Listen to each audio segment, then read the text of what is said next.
akamwambia usimjaribu Bwana. Ni mara ngapi hata nasi tunajaribiwa kufanya, ama Mungu anapotubariki na jambo ambalo tunaweza kufanya, tunataka tulifanye ili wengine watusifu, kutumia mamlaka yetu kwa njia mbaya. Yesu amemwambia usimjaribu Bwana Mungu wako.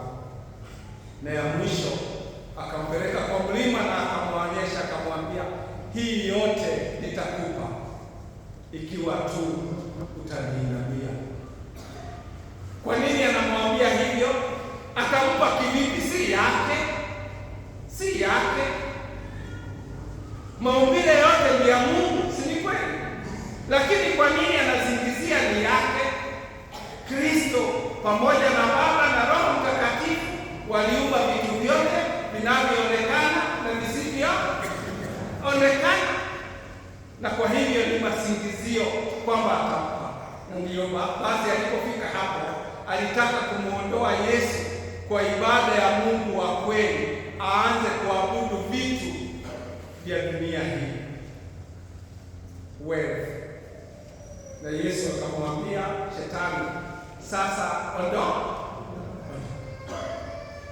Na kwa hivyo leo Yesu amekuwa Adamu wa pili.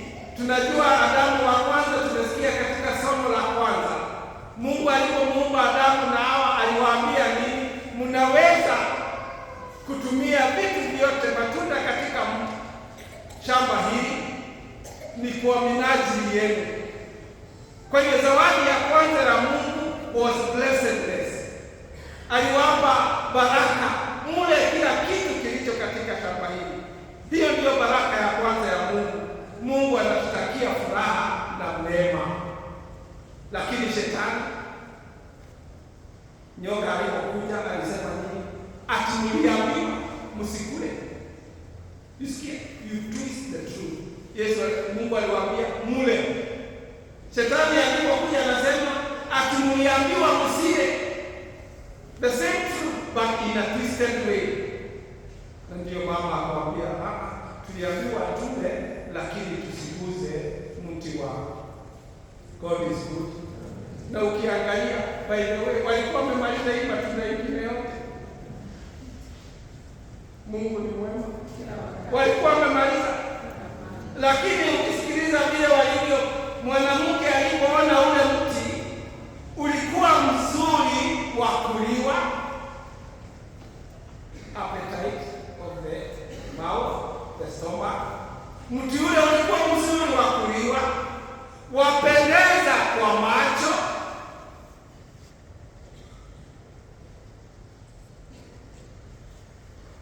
na mti wa kutamanika kupata ujuzi. Kwa hivyo the three temptations: mzuri wa kula, the appetite of the stomach; mzuri wa kupendeza, beauty; na mti wa kutamanika kupata ujuzi. Ujuzi wa nini? Ujuzi wa kutaka kujitawala. And what is the original sin? Original sin is when Adam and Eve lost their own identity. Walisahau hao ni akina nani. Na ndio unasikia wanaambiwa wanataka mkila mtakuwa kama yeye. Kwani walikuwa kama nani? Walikuwa kama nani? Walikuwa wameumbwa na mfano na sura ya Mungu. Lakini anawaambia mtakuwa kama, they were already in the image and likeness of God. Na kwa hivyo ndio maana tumesikia kwa kosa la Adamu wa kwanza dhambi ikaingia, kwa sababu Adamu wa kwanza na Hawa wa kwanza, they wanted autonomy from God. Wanataka kujisimamia. Adamu wa pili amekuja na kutii, sababu anataka kufanya mapenzi ya Mungu, na kwa hivyo katika utii wake basi ameleta neema na upatanisho na Mungu.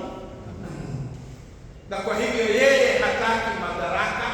Madaraka yake ni kuleta na kutenda mapenzi ya Mungu. Tuombe siku ya leo ili nasi tunapoingia na tuko tayari kwa mfungo mtakatifu, tunataka Mungu afanye nini? Mungu atujalie tuweze kutafuta neema za kuishi kwa mapenzi ya Mungu, tuweze kutii Mwenyezi Mungu, tuweze kuishi kadri ya mapenzi yake. Na ni vizuri sababu leo shetani ametajwa. Leo tuangalie syllabus ya shetani. It is good leo. Unajua hatutaongea juu yake tena. Mungu ni mwema na kila wakati. Mungu ni mwema. Tumeambiwa Biblia imesema ndiye aliyekuwa mwerevu zaidi. Kwa hivyo ujue shetani sio mjinga. Na kwa hivyo ikiwa sio mjinga, sio kijana, lazima ujue mzee, sababu ana hekima. Are we together? Hiyo ni tena, lazima ujue alikuwa malaika mpinzani, anajua siri za Mungu. That's why shetani basi leo anataka kupropose, na Yesu ametufundisha. Yesu amekuwa na dialogue na shetani.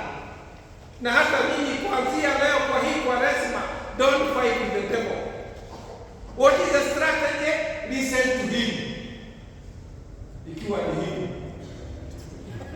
Are we together? And then listen to the proposal, but don't follow them. Semeni amen.